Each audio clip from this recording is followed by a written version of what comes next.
हिमालय के बारे में। और आज हम चर्चा करने वाले हैं उत्तर भारत का विशाल मैदान, क्योंकि अपन भारत के भौतिक प्रदेश पढ़ रहे हैं। आज हम चर्चा करने वाले हैं उत्तर भारत के विशाल मैदान। देखिएगा साथियों, उत्तर भारत का विशाल मैदान का निर्माण किस प्रकार से होता है। ओके, यहाँ पर यूँ देखते हैं कि भारत के अंदर यहाँ पर आ जाता है हिमालय, जिसका नाम आता है ट्रांस हिमालय। ट्रांस हिमालय के बाद आता है महान हिमालय, महान हिमालय के बाद मध्य हिमालय, महान हिमालय, महान हिमालय के बाद मध्य हिमालय, मध्य हिमालय के बाद शिवालिक। और शिवालिक के बाद आप देख पाते हैं या तो उत्तर भारत का विशाल मैदान, इसके बाद फिर यहाँ आता है प्राकृतिक पठार। कुल मिलाकर अपन यूँ कह सकते हैं ये भारत के भौतिक प्रदेशों का एक प्रकार से क्रम अपन मान सकते हैं। ये पूरा का पूरा जो आप देख पा रहे हैं ये क्या है, ये हिमालय। ये पूरा का पूरा जो देख पा रहे हैं ये क्या है, ये हिमालय। हिमालय के जस्ट नीचे क्या है, तो अपन कहेंगे उत्तर भारत का विशाल मैदान। और उत्तर भारत के विशाल मैदान के नीचे इधर आपका प्राकृतिक पठार है। कौन सा जाता है, प्राकृतिक पठार आ जाता है। तो ये उत्तर भारत के विशाल मैदान से जस्ट ऊपर ये वाला जो पार्ट आता है, ये कौन सा आता है, शिवालिक आता है। शिवालिक के बाद में अपन बात करते हैं तो ये वाला कौन सा है, ये वाला मध्य हिमालय है। और ये वाला कौन सा है, तो अपन कहेंगे ये वाला वृत्त हिमालय। और इसके बाद बात करते हैं तो ये वाला कौन सा पार्ट है, तो अपन कहेंगे ये वाला ट्रांस। कौन सा हिमालय, ट्रांस।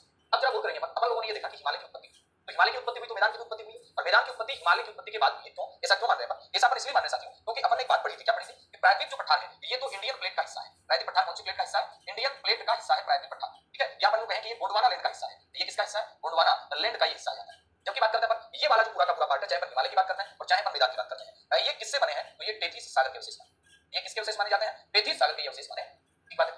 अब इसके बाद अपन आगे चलते हैं कि मैदान का निर्माण कैसे हुआ। मैदान के निर्माण के बारे में अलग अलग विद्वानों का क्या क्या मत आपका है। अपन यूं कहें कि मैदान की उत्पत्ति को लेकर, इसकी उत्पत्ति को लेकर मैदान की जो उत्पत्ति है, मैदान की उत्पत्ति संबंधित विचार, मैदान की उत्पत्ति संबंधित जो विचार है, ये विचार कौन कौन से आते हैं, किस प्रकार से अलग अलग जो विद्वान है, अलग अलग विद्वानों ने इसकी उत्पत्ति के संबंध में अलग अलग विचार। अब जरा बोलते हैं सबसे पहले विचार आता है सामने, वो आता है स्वेस महोदय, यानी एडवर्ड स्वेस नाम का बंदा था। स्वेस नाम के बंदे ने क्या कहा कि हिमालय बनने के बाद में उत्तर भारत का जो विशाल मैदान है वो किस प्रकार से आपका बना। स्वेस महोदय के अनुसार कि जैसे ही हिमालय बना, यानी आप यूं मानिएगा स्वेस महोदय ये मानते हैं कि जैसे ही यहाँ पर हिमालय बनता है, जैसे ही यहाँ पर ये हिमालय बनता है, उसके बाद जैसे ही यहाँ पर क्या बनता है, जैसे ही यहाँ पर जैसे मान लीजिएगा ये आपका महान हिमालय बन गया, इसके बाद में मध्य हिमालय बन गया, ये शिवालिक बन गया। ये कब बने, ये तब बने जब इधर से इंडियन प्लेट थी वो आती है, और इंडियन प्लेट का आना, इंडियन प्लेट का आना और आने के बाद में यूएशियन प्लेट के नीचे क्षेपित होना, क्षेपित होने के बाद में इधर वाले मलबे का ऊपर उठना, और यहाँ पर क्या बनना, यहाँ पर हिमालय का बनना। लेकिन जैसे ही हिमालय बनता है, जैसे ही हिमालय बनता है, तो याद रखिएगा इस वाले भाग के अंदर एक गर्त बन जाता है। इस वाले भाग के अंदर क्या बन जाता है, एक गर्त बन जाता है। अपन यूं कहें कि हिमालय और इसके बीच में अग्रगर्त का बनना, और जिसे अपन कह सकते हैं अग्रगर्त का बनना। और ये जो अग्रगर्त बनता है, ये अग्रगर्त लगातार हिमालय के बाद, ये अग्रगर्त बना किसके बीच में बना, तो अपन कहेंगे ये हिमालय और प्राकृतिक पठार के बीच में बना। और लगातार इस अग्रगर्त में क्या होता है, तो साथियों मैं आपको बताऊं, यहाँ पे सीधा साधा आपसे प्रश्न पूछा जा सकता है, लगातार इस अग्रगर्त में क्या होता है, हिमालय की जो नदियां हैं, कौन सी नदियां, हिमालय की जो नदियां हैं, इन नदियों के द्वारा अवसादों का लगातार निक्षेपण होता है, और लगातार निक्षेपण होते रहने से यहाँ पर क्या बन जाता है, मैदान। यानी जैसे ही हिमालय बना, हिमालय बनते ही हिमालय और इसके बीच में प्राकृतिक पठार के बीच में अग्रगर्त बनता है। और ये जो अग्रगर्त बनता है, इस अग्रगर्त में इस फोल्ड के अंदर लगातार नदियां आती हैं, और वो नदियां अपना अवसादी निक्षेपण करती हैं, और उस अवसादी निक्षेपण का जो परिणाम है वो क्या है, उत्तर भारत का विशाल मैदान। तो सबसे पहले स्वेस का मत क्या कहता है, स्वेस का मत ये कहता है कि हिमालय निर्माण के बाद, स्वेस का मत कहता है कि हिमालय निर्माण के बाद, हिमालय निर्माण के बाद, हिमालय निर्माण के बाद, हिमालय निर्माण के बाद, हिमालय की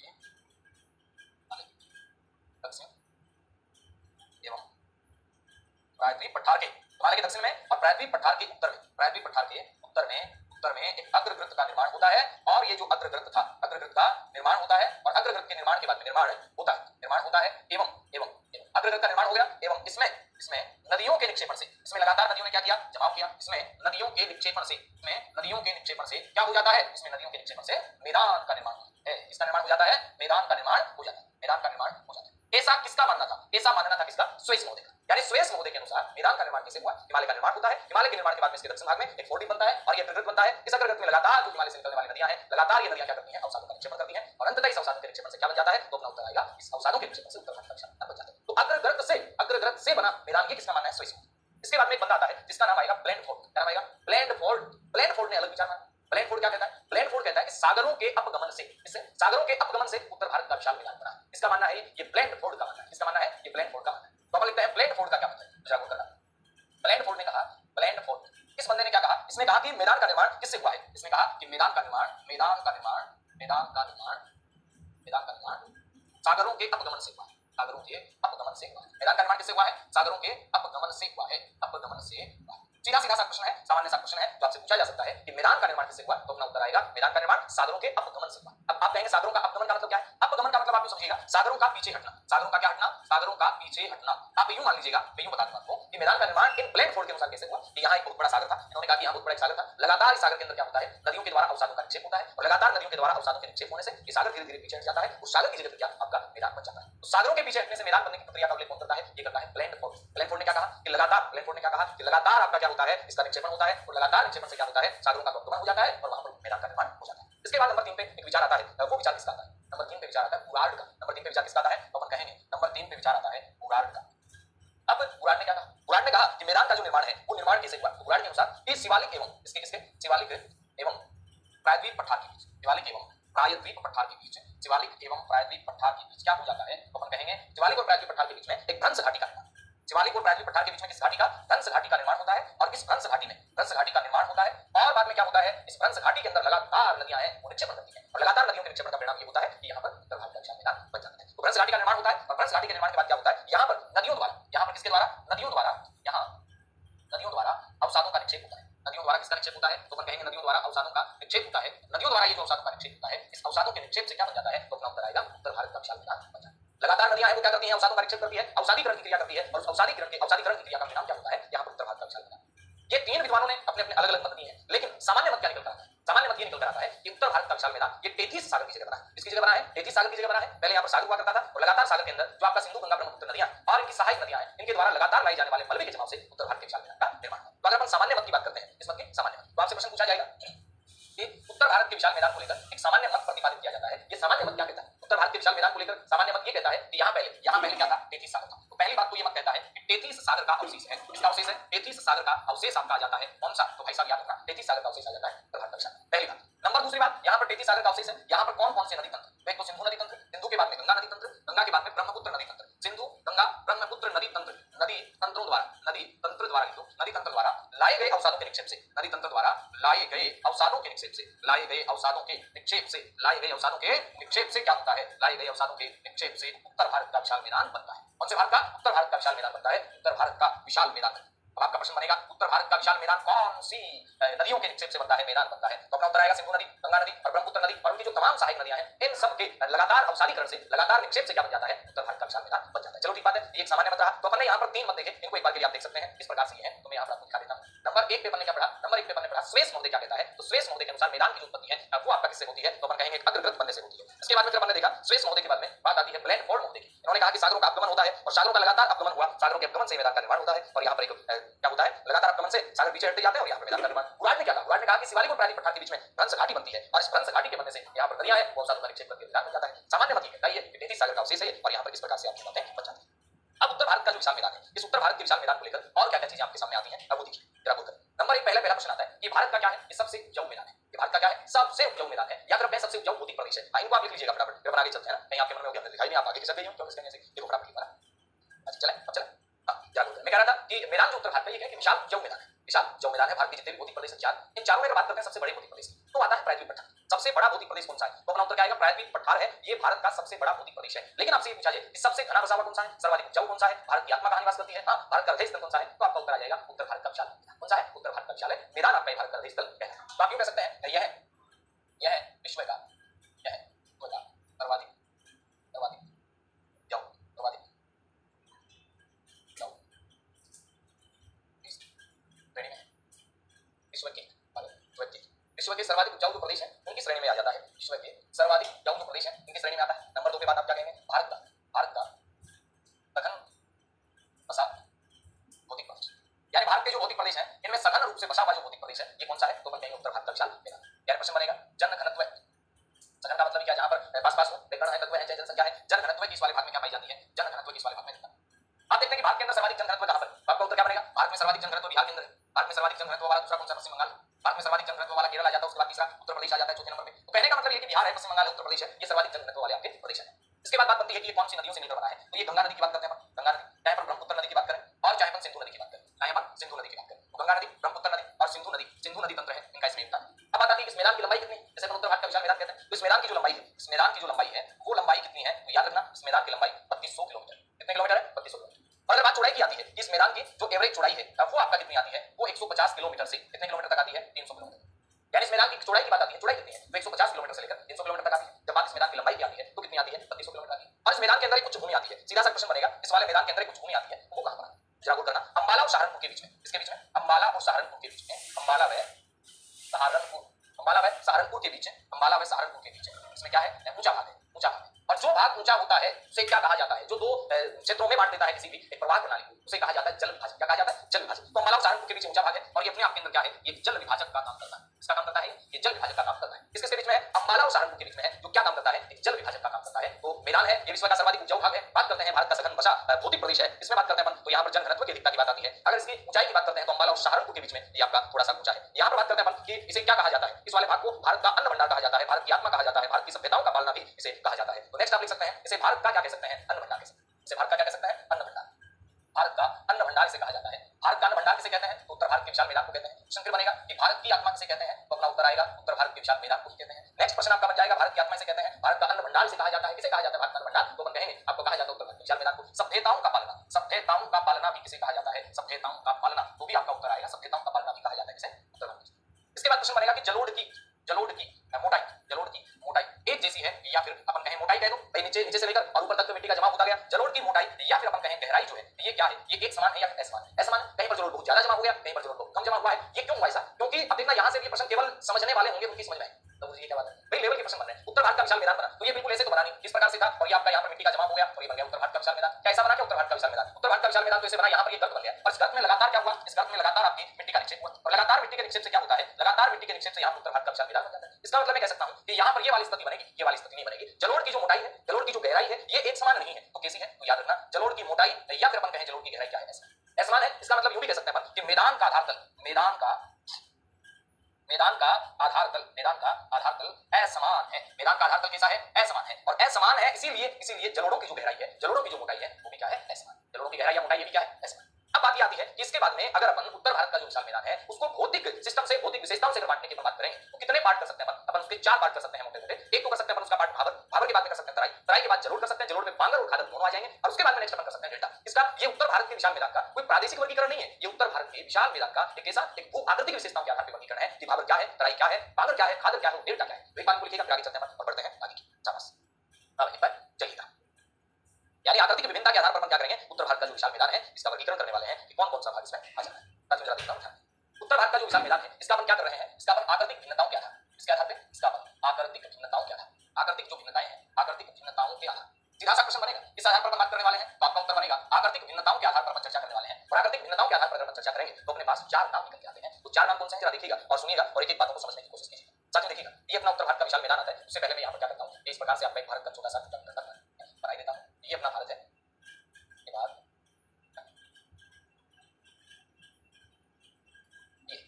इस वाले भाग में आपको देखना क्या है, इस वाले भाग में आपको ज्यादा कुछ नहीं देखना, इस वाले भाग में आपको केवल जो मैं दिखाना चाहता हूँ ये वाला तो हिमालय आएंगे।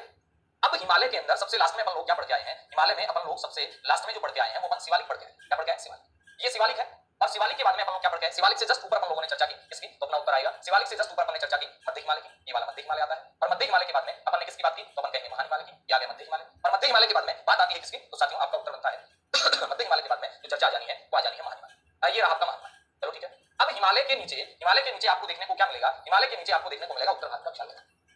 और ये जो उत्तर भारत का विशाल मैदान है, इस उत्तर भारत के विशाल मैदान में आपको याद इतना रख लेना है, जस्ट शिवालिक के नीचे, शिवालिक क्या है, शिवालिक पर्वत है, और शिवालिक के नीचे कंकड़ पत्थर युक्त पूरा का पूरा एक बेल्ट है, वो छोटा मोटा नहीं है, ये पूरा का पूरा इसके समानांतर फैला हुआ एक कंकड़ पत्थर युक्त बेल्ट है। और इस कंकड़ पत्थर युक्त बेल्ट को क्या नाम दिया जाता है, इसे नाम दिया जाता है आभर। क्या नाम दिया जाता है, एक शिवालिक के समानांतर यानी एक जगह नहीं, शिवालिक के समानांतर लगातार जो फैला हुआ क्षेत्र है इसे अपन क्या कहते हैं, इसे कहते हैं भाबर। अभी बात करेंगे इनकी विशेषताओं की बात भी करते हैं। भाबर के बाद में आपसे प्रश्न ये पूछ लिया जाए और यहाँ पर एक और आता है जिसे अपन क्या कहेंगे, भाबर से जस्ट नीचे, भाबर से जस्ट नीचे आपका कौन सा आ जाना है, तो अपन कहेंगे भाबर से जो नीचे आ जाना है वो आपका आ जाना है कौन सा, ये वाला जो भाग है इसे अपन क्या कहेंगे, तराई कहेंगे। यानी भाबर से जस्ट नीचे,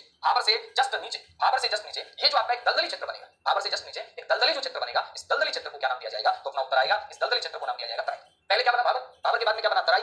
अब तराई के जस्ट नीचे 2 चीजें हैं, एक आएगा बांगर, एक आएगा खादर, एक आएगा बांगर और एक आएगा खादर। तो पहले किसका नाम लिखूं मैं, पहले बांगर का नाम लिखूं या पहले खादर का नाम लिखूं, तो साथियों भूल करना, पहले जो नाम आना है वो किसका आना है, वो आना है आपका बांगर का। पहले जो नाम आना है वो आना है किसका, बांगर का। और बांगर के बाद में अगर बात आती है, तो आपका किसका नाम आ जाना है, खादर का। बांगर के बाद में अगर बात आएगी तो किसका नाम आ जाएगा, खादर का। और लास्ट के अंदर नदियां जब सागर में गिरती हैं, लास्ट में जब नदियां सागर में गिरती हैं तो क्या बनाती हैं, अपना उत्तर आ ही जाना है। सागर में गिरने से पहले तो नदी क्या करती है, नदी डेल्टा बनाती है। तो लास्ट के अंदर जो आकृति बनती है वो क्या बनेगी, वो आपका डेल्टा, क्या बन जाएगी, डेल्टा। तो इनका क्रम अगर आपसे पूछ लिया जाए, इनका सीक्वेंस अगर आपसे पूछ लिया जाए तो आप क्या बताएंगे। नंबर 1 पे आप क्या बताएंगे, नंबर 1 पे आप भाबर बताएंगे, भाबर। भाबर से जस्ट नीचे आप क्या बताएंगे, भाबर से जस्ट नीचे आप तराई बताएंगे, तराई। तराई के बाद में आप क्या बताएंगे, तराई के बाद में आप बताएंगे बांगर, तराई के बाद में आप क्या बताएंगे, बांगर बताएंगे। बांगर के बाद में आप क्या बताएंगे, बांगर के बाद आप खादर बताएंगे, खादर। और सबसे लास्ट में जो बनता है वो क्या बनता है, तो आपका उत्तर आ जाएगा डेल्टा। ये इनका क्रम है जो परीक्षाओं में पूछा जाता है और पूछा जाएगा, जाता है नहीं जाएगा, याद रखना। 1 नंबर पे अपन किसकी बात कर रहे हैं, 1 नंबर पे अपन भाबर की बात कर रहे हैं, भाबर के बाद में तराई आ जाएगा, तराई के बाद में बांगर आ जाएगा, बांगर के बाद में खादर आ जाएगा और खादर के बाद में डेल्टा आ जाएगा। भाबर, तराई, बांगर, खादर, डेल्टा। ये जो आकृतियां बनेगी, भाबर बनेगा, फिर तराई बनेगी, फिर बांगर बनेगा, फिर खादर बनेगा, फिर डेल्टा बनेगा। इन पांचों का क्रम भी पूछा जाना है, इन पांचों का क्रम भी आपसे पूछा जाएगा। तो आप इन पांचों के क्रम को भी याद रखिएगा कि पहले भाबर बनता है, शिवालिक के जस्ट नीचे भाबर बनेगा, भाबर के बाद में तराई बनेगा, तराई के बाद में बांगर बनेगा, बांगर के बाद में खादर बनेगा, और खादर के बाद में लास्ट में क्या बनेगा? डेल्टा। खादर के बाद क्या बनेगा? डेल्टा। अब इसके बाद अपन आगे चलते हैं और करते हैं बातें, एक एक की डिटेल से अपन लोग देखेंगे। एक बार आप इनको आराम से नोट कर लीजिएगा, फिर अपन आगे भी चलते हैं और एक एक की बात भी कर लेते हैं, ठीक है? तो फटाफट से एक बार इनको देख सकते हैं और फिर अपन आगे चलते हैं। अच्छा, चलिए आगे लिख लीजिएगा। ये छोटी छोटी चीजें हैं लेकिन ये आपको क्या रखनी है, ध्यान रखें, ठीक है? अच्छा, एक बार इनका मैं यहाँ साथ साथ नाम भी लिख देता हूँ ना, तो आपको थोड़ा सुविधा हो जाएगी नाम लिख देंगे तो। जैसे कि मैंने कहा ये वाला हिस्सा क्या है? ये वाला हिस्सा भाबर है। ये वाला हिस्सा क्या है? भाबर। भाबर से जस्ट नीचे क्या आता है? तराई आता है। भाबर से जस्ट नीचे तराई। तराई के बाद में क्या आएगा? बांगर आएगा, बांगर। तो बांगर के बाद में क्या आएगा? तो अपन कहेंगे खादर आएगा। और साथियों खादर के बाद ये वाला जो भाग है, ये वाला क्या है? डेल्टा। ये वाला क्या है? डेल्टा। बराबर। अच्छा चले, अब देखिएगा नंबर 1 पे हम बात करते हैं भाबर प्रदेश की। भाबर क्या है? भाबर क्या है? भाबर कोई कुछ नहीं, कोई विशेष बात नहीं है, आपको केवल इतना याद रखना है। नंबर 1 पे हम किसकी बात कर रहे हैं? भाबर की बात कर रहे हैं। भाबर है क्या? नंबर पहली बात शिवालिक के दक्षिण में है। किसके दक्षिण में है? शिवालिक। पहली बात तो आपको यही याद रखनी है कि शिवालिक के दक्षिण में, किसके दक्षिण में? शिवालिक के दक्षिण में, शिवालिक के दक्षिण में समानांतर, शिवालिक के दक्षिण में समानांतर, समानांतर विस्तृत, समानांतर विस्तृत, समानांतर विस्तृत 8 से लेकर 16 किलोमीटर। कितने किलोमीटर? 8 से लेकर और 16 किलोमीटर चौड़ी, 8 से लेकर 16 किलोमीटर चौड़ी पट्टी। अब इसमें है क्या?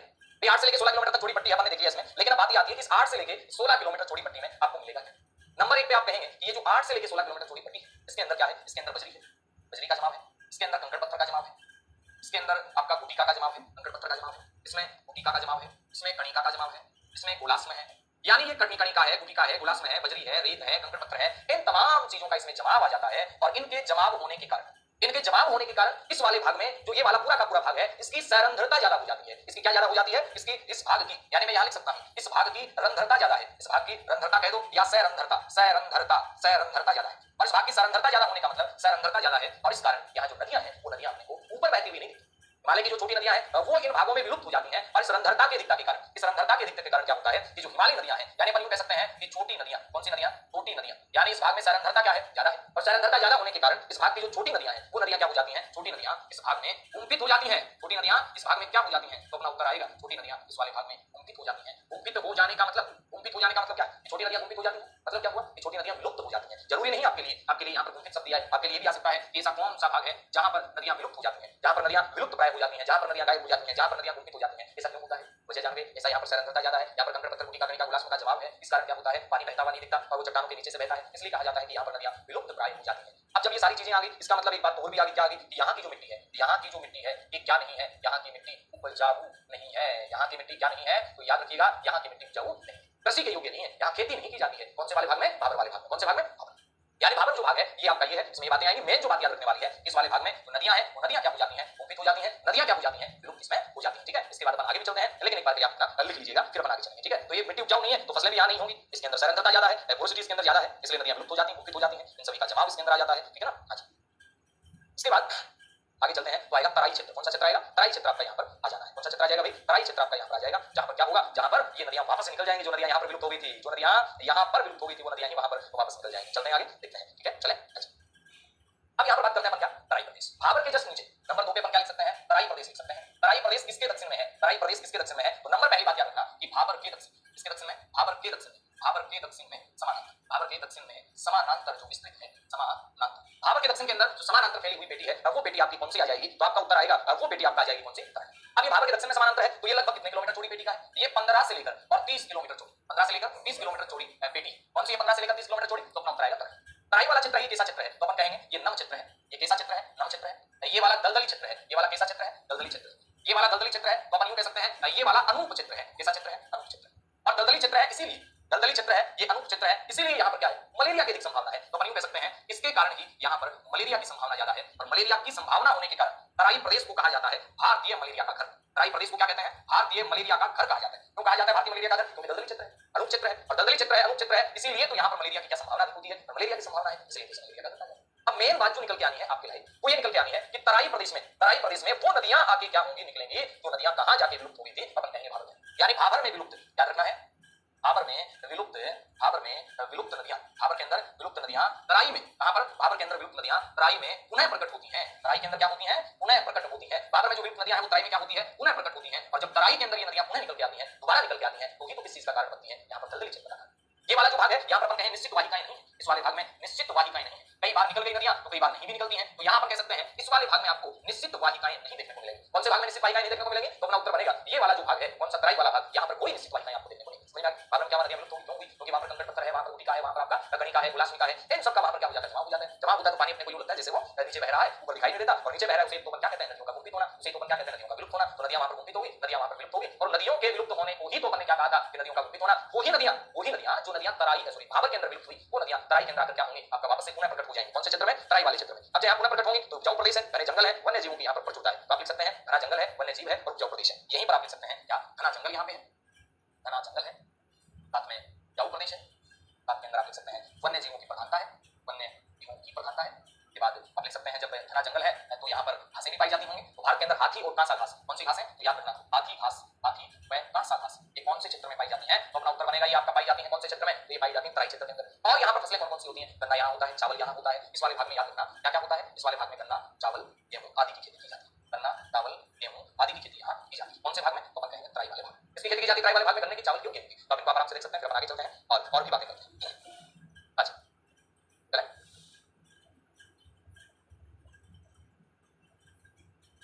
अब देखिएगा आगे हम बात करते हैं इस तराई के बाद में, पहले भाबर आ गया, भाबर के बाद तराई आ गया, तराई के बाद नेक्स्ट नंबर आता है इसका जरूर, तराई के बाद में जो नेक्स्ट नंबर है वो किसका आ जाता है जरूर। अब भाई साहब जरूर कितने प्रकार के, जरूर दो प्रकार के होते हैं, एक तो होता है भाबर, एक होता है खादर। ऐसे होता है नहीं, भाबर नहीं होता, बांगर होता है। क्या होता है? बांगर। तो जरूर कितने प्रकार के होंगे, दो प्रकार के होंगे, एक तो हो गया बांगर और एक हो गया खादर, एक तो हो गया बांगर और बांगर के बाद में एक हो गया खादर। अपन यहाँ पर जिसकी बात करने वाले हैं, अपन यहाँ पर बात करने वाले हैं बांगर की, पहले खादर की बात करें। अब ये जो बांगर है ये कैसी जरूर है, नंबर एक पे बात आप कहेंगे यह है पुराना जरूर, बांगर है ये कैसा जरूर है, तो आपका उत्तर बन जाएगा बांगर है ये पुराना जरूर है, बांगर कैसा जरूर है, पुराना। जबकि अपन बात करते हैं खादर की, तो यहाँ लिख लीजिएगा खादर कैसा जरूर है, ये नवीन जरूर। कई बार खादर के अंदर प्रश्न क्या पूछ लिया जाता है कि नदियों द्वारा प्रत्येक वर्ष जिस मिट्टी का जमाव किया जाता है, प्रश्न ध्यान देना, प्रश्न बनेगा नदियों द्वारा प्रत्येक वर्ष जमा की गई मिट्टी, नदियों द्वारा प्रत्येक वर्ष जमा की गई मिट्टी कौन सी है, तो आपका उत्तर आएगा नदियों द्वारा प्रत्येक वर्ष जमा की गई मिट्टी, जमा की गई जो मिट्टी है ये कौन सी है, जमा की गई मिट्टी। तो अपना उत्तर क्या जाएगा, नदियों के द्वारा प्रत्येक वर्ष जमा की गई मिट्टी, ये खादर है। बात करते हैं बांगर की, तो बांगर क्या है, ध्यान देना, बांगर ऊंचे उठे हुए क्षेत्र है। बांगर क्या है, यानी अपन कह सकते हैं मृदा का ऊंचा जमाव, मृदा का ये ऊंचा जमाव है। अब जब मृदा का ऊंचा जमाव है तो खादर में तो इसका उल्टा ही होना है ना, खादर के अंदर क्या है, मृदा का अपेक्षाकृत निम्न जमाव, मृदा का अपेक्षाकृत जो है वो कैसा जमाव है, तो अपन कहेंगे अपेक्षाकृत निम्न जमाव। अपन यूं कह सकते हैं कि बांगर वाला जो भाग है ये इस प्रकार से हो जाता है, यहाँ पर ऊंचा जमाव हो जाता है, और जब ऊंचा जमाव यहाँ पर हो जाता है खादर के जो मैदान बनते हैं वो इस प्रकार से सामान्य बनते हैं, ये सामान्य है ये ऊंचे हैं। जब ये ऊंचे हैं तो यहाँ पर बाढ़ का पानी नहीं पहुंचेगा, यहाँ पर प्रत्येक वर्ष क्या बाढ़ है। याद रखना नेक्स्ट पॉइंट आप क्या बना सकते हैं, यहाँ पर बाढ़ का पानी, इसका पानी बाढ़ का पानी है वो नहीं पहुंचता, बाढ़ का पानी नहीं पहुंचता है, कहां नहीं पहुंचता है, तो साथियों नोट करना बाढ़ का पानी बांगर जो क्षेत्र है इनमें नहीं पहुंचता है। जबकि बात करते हैं अपने खादर वाले क्षेत्र में, तो खादर वाले क्षेत्र में बाढ़ के मैदान इन्हें कहा जाता है, खादर वाले मैदान को क्या कहा जाता है, बाढ़ का मैदान कहा जाता है। क्या कहते हैं, बाढ़ का मैदान कहते हैं। इसके बाद में प्रश्न बनता है कि जलोढ़ वाला, जलोढ़ के अंदर जो बांगर है, बांगर के अंदर आपको याद रखना है कि बांगर है ये आपका क्या है, बाढ़ का पानी नहीं पहुंचता, यहाँ बाढ़ का पानी पहुंच जाता है, तो बांगर है ये कम उपजाऊ, बांगर कैसे है, कम उपजाऊ, क्योंकि यहाँ पर क्या है कि नदियों के द्वारा जो आपके तत्व हैं, मिनरल्स हैं, खनिज हैं, जिनसे अपन कहें कि मिट्टी की उपजाऊपन बढ़ता है, वो चीजें लगातार आपूर्ति नहीं की जाती। जबकि खादर वाले प्रदेश में नदियों के द्वारा लगातार पोषक तत्वों की, लगातार उपजाऊ तत्वों की आपूर्ति की जाती है। यानी पर यूं कहें कि खादर वाले क्षेत्र में नदियां इनको ड्राई फ्रूट्स खिलाती रहती हैं, प्रत्येक वर्ष क्या करती हैं, इनके लिए पोषक तत्व लेकर आती रहती हैं, तो दिमाग चलता है। दिमाग चलने का मतलब क्या, यहाँ पर उपजाऊपन है, यानी ये वाली जो मिट्टी है ये क्या है, अधिक उपजाऊ, ये वाली मिट्टी क्या है, अधिक उपजाऊ मिट्टी। इसके बाद प्रश्न बनेगा कि बांगर जो प्रदेश है इसके क्या कहते हैं, इसे पंजाब वाले क्षेत्र में इस वाले भाग को धाया कहते हैं, जबकि खादर वाला भाग क्या कहलाता है, बेट कहलाता है। इनको आप लिखिएगा, फिर आगे चलते हैं और भी बातें करते हैं, ठीक है। अच्छा तो पंजाब में इस वाले भाग को क्या कहा जाता है, तो अपन कहेंगे पंजाब के अंदर इस वाले भाग को कहा जाता है धाया, और इस वाले भाग को क्या कहा जाता है, बेट कहा जाता है। अब देखिएगा इसके बाद अपन आगे चलते हैं, तो अपने पास है बांगर खादर की ही बात कर रहे हैं, इधर वाला पार्ट कौन सा बांगर का और ये वाला पार्ट कौन सा खादर का, ये वाला पार्ट बांगर का है, ये वाला पार्ट बात करते हैं कि खादर की जो भूमि है इसे पंजाब वाले क्षेत्र में क्या कहते हैं, इसे पंजाब में धाया कहते हैं, धाया। पंजाब में जो बांगर भूमि है इसे क्या कहा जाता है, धाया कहा जाता है। जबकि बात करते हैं कि पंजाब वाले क्षेत्र में क्या कहते हैं, बेट। ये वाला जो भाग है यहाँ पर जल स्तर क्या है, जल स्तर कम है, यहाँ पर जल स्तर क्या है, जल स्तर कम है, जबकि यहाँ पर जल स्तर है आपका क्या है, उच्च। जल स्तर उच्च क्यों है, क्योंकि खादर प्रदेशों में नदियां प्रत्येक वर्ष आती हैं, और प्रत्येक वर्ष जब आती हैं तो मीटर पानी भी लाएंगे, और पानी लाएंगे तो ये क्या है, ये जल के संग्राहक के रूप में है, ये जल के क्या है, संग्राहक के रूप में है। कौन से भाग जल के संग्राहक के रूप में है, तो अपना उत्तर आएगा खादर जो भाग है वो क्या है, जल के संग्राहक है। ये वाले भाग जल के संग्राहक के रूप में है, खादर भाग जिन्हें बेट कहते हैं, बांगर जिन्हें पंजाब में धाया कहा जाता है, और इनका जल स्तर क्या होता है। अब अगली बात आएगी कि जो बांगर प्रदेश है इसी प्रदेश में आपको क्या मिलेगा, इसी प्रदेश में रेह है या फिर अपन कहें कल्लर या फिर अपन कहें ऊसर भूमि मिलेगी। रेह, कल्लर या ऊसर ये कैसी भूमि है, ये अगर लवणीय हो जाती है, लवणीय और जो क्षारीय भूमि होती है, लवणीय एवं जो क्षारीय भूमि होती है, तो क्षारीय भूमि को क्या कहा जाता है, उसे कहा जाता है आपका पंजाब के अंदर, पंजाब वाले क्षेत्र में हो चाहे राजस्थान वाले क्षेत्र में हो, कहीं भी हो, उसे कहा जाता है रेह, कल्लर या ऊसर। कैसी भूमि को, जो भूमि लवणीय होती है, जो भूमि क्षारीय होती है, क्या कहा जाता है उसे कहा जाता है रेह, कल्लर या फिर ऊसर, लवणीय, क्षारीय। यहाँ पर एक नाम आता है, क्या नाम आता है, यहाँ पर एक नाम आता है भूड़। ये क्या है, यानी भूड़ मैदानी क्षेत्र की एक वो विशेषता अपन कह सकते हैं, एक वो भूआकृतिक विशेषता कह सकते हैं जिसमें जो मुलायम मिट्टी है वो नष्ट हो जाए और वहां पर कठोर मिट्टी बच जाए। यानी भूड़ क्या है, तो अपन कह सकते हैं मुलायम मिट्टी नष्ट होने के बाद में कठोर मिट्टी का बचना। भूड़ क्या है, मुलायम मिट्टी के नष्ट होने के बाद, मुलायम मिट्टी के नष्ट होने के बाद, मुलायम मिट्टी के नष्ट होने के बाद कठोर जो मिट्टी बचती बचती है, बाद कठोर मिट्टी का बचना। कठोर मिट्टी ये क्या कहलाती है? तो भाई साहब अपना उत्तर बनेगा मुलायम मिट्टी नष्ट होगी, इसके बाद कठोर मिट्टी बनती है, उसे अपन लोग क्या कह सकते हैं? उसे अपन धूल कहते हैं। क्या कहते हैं? उसे अपन धूल कहते हैं। तो इनको आप नोट कर लीजिएगा, फिर अपन आगे चलते हैं। उन्हें क्या कहा जाता है? धूल कहा जाता है। तो ये आपका क्या है? यहाँ पर धूल क्या है? मुलायम मिट्टी नष्ट हो गई है अपक्षय के कारण, लगातार अपरदन के कारण यहाँ पर मुलायम मिट्टी का नष्ट हो जाना, और उसके बाद कठोर मिट्टी का बचना। अपन यूं भी कह सकते हैं कठोर मिट्टी बचती है, अपन यूं कह सकते हैं यहाँ पर कंकरीली मिट्टी बचती है, कठोर मिट्टी बचती है, या फिर अपन कहें कंकरीली मिट्टी बचती है। ऐसा क्यों हुआ? ऐसा लगातार अपक्षय होता रहा यहाँ, और लगातार अपक्षय के कारण, लगातार अपरदन के कारण यहाँ पर इस प्रकार की स्थितियां बन जाती हैं। तो खादर वाले प्रदेश में अपने को देखा नवीन जलोढ़ है जो प्रतिवर्ष है बाढ़ का मैदान जिन्हें अपन कहते हैं। इसी खादर वाले प्रदेश में एक वन विहीन क्षेत्र है, उसे क्या कहा जाता है? चोस कहा जाता है। खादर वाले क्षेत्र में क्या है? वन विहीन क्षेत्र आते हैं, जिन्हें क्या कहते हैं? चोस कहते हैं। लिख लीजिएगा, यहाँ पर वन विहीन क्षेत्र है, और ये जो वन विहीन क्षेत्र है इन्हें अपन क्या कहते हैं? तो इन्हें अपन चोस कहते हैं। खादर वाले भाग हैं, इन खादर वाले भागों में याद रखना चीका मिट्टी के दिखता है। कौन सी मिट्टी की? चीका मिट्टी के दिखता है, और चीका मिट्टी के दिखता होने के कारण यहाँ पर नमी धारण करने की कैपेसिटी अधिक है, और नमी धारण करने की कैपेसिटी अधिक है, इसलिए यहाँ पर अच्छी अच्छी तमाम फसलें होती है। ठीक है, इसके बाद अपन आगे चलते हैं और एक बात और करेंगे, फिर वो बात आएगी डेल्टा की, या फिर अपन कहें डेल्टाई मैदान की। डेल्टाई मैदान के अंदर क्या क्या चीजें बनने वाली हैं वो भी अपन लोग देख लेते हैं, क्या क्या अपने लाइफ में बनने वाले हैं। ठीक है, एक बार इसको लिखिएगा। अच्छा, डेल्टाई प्रदेश। ठीक है, डेल्टाई प्रदेश के अंदर आपको छोटी छोटी चीजें दो चार याद रखनी है। क्या याद रखनी है?